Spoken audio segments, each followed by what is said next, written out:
Bonjour les curieux et les curieuses et bienvenue dans ce nouvel épisode. Cette vidéo sera consacrée à La ferme des animaux de George Orwell et si vous souhaitez en apprendre davantage, je vous invite à consulter le lien vers le blog que vous trouverez dans la barre d'infos. Sans plus attendre, commençons. Ce n'est pas la première fois que l'on traite d'une œuvre de George Orwell sur cette chaîne. Et si vous êtes familier du personnage, vous vous doutez bien que divertissant et léger ne sont pas des adjectifs appropriés pour parler de son travail.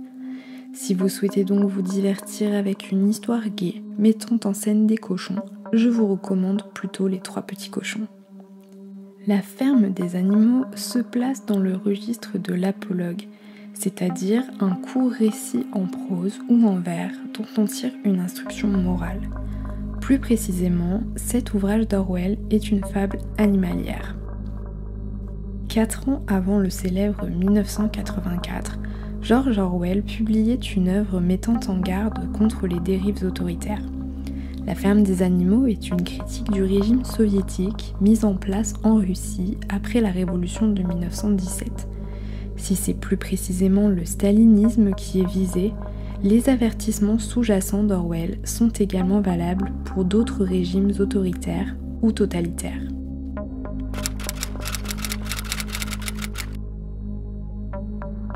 La plupart des protagonistes du roman font référence à des personnages historiques réels.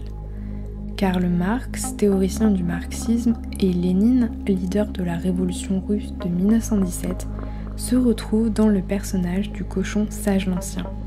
Ce dernier est en quelque sorte l'idéologue de la ferme qui fait miroiter un avenir meilleur aux animaux et les encourage à chasser ce qui fait obstacle à la réalisation de ce projet, l'homme. Monsieur Jones, le fermier, peut être perçu comme une représentation du tsar Nicolas II. La révolte des animaux contre Monsieur Jones correspond à la révolution russe de 1917 qui a chassé la famille impériale du pouvoir avant d'instaurer un régime d'inspiration communiste. Joseph Staline est incarné par le tyrannique et brutal Napoléon. Ce cochon souhaite prendre la tête de la ferme après l'éviction de Monsieur Jones et la mort de Sage l'Ancien.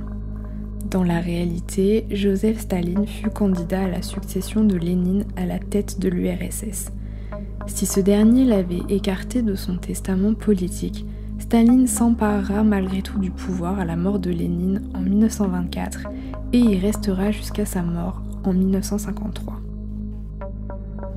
Enfin, l'autre acteur majeur de la révolution russe que l'on retrouve dans cette œuvre est Léon Trotsky.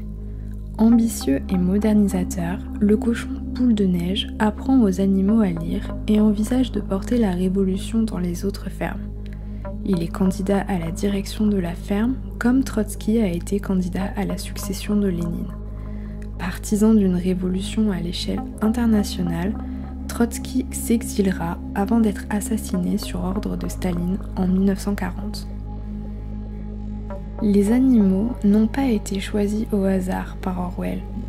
Ainsi, les cochons sont des animaux assez proches des humains dans leur comportement.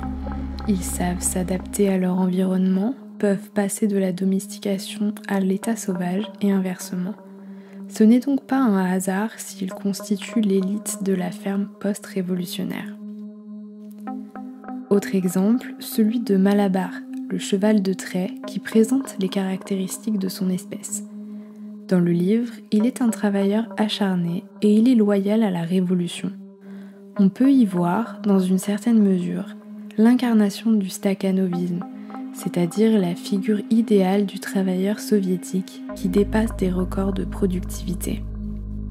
Enfin, quel meilleur choix que les moutons, ces animaux au comportement grégaire, pour incarner les masses endoctrinées par l'idéologie totalitaire.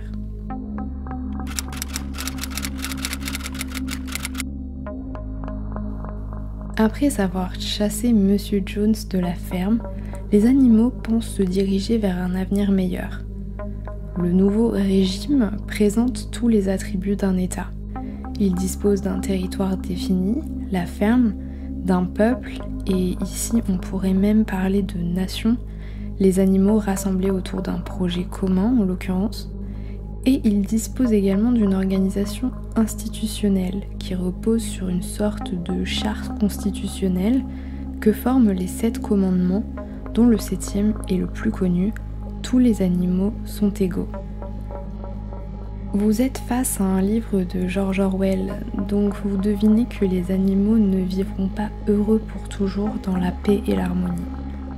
Le déclin du projet utopiste des animaux présente des caractéristiques communes à celles des régimes autoritaires. Une réécriture des événements, l'instauration d'un culte de la personnalité, la désignation d'un bouc émissaire, la perméabilité des masses au discours de propagande, etc., etc. Pour conclure cette vidéo, j'aimerais lancer une réflexion sur le terme de révolution, qui est un des thèmes de ce roman. Au sens étymologique du terme, la révolution désigne un retour sur soi. Quand on dit qu'un astre a opéré une révolution astronomique, c'est qu'il a effectué un tour complet autour d'un autre astre. En revanche, historiquement, le terme de révolution est synonyme de rupture. Quand on parle de la Révolution française, on imagine bien le renversement d'un ordre pour en imposer un autre. Il y a donc un avant et un après. La question se pose à la lecture de La ferme des animaux. Quel après au lendemain d'une révolution ?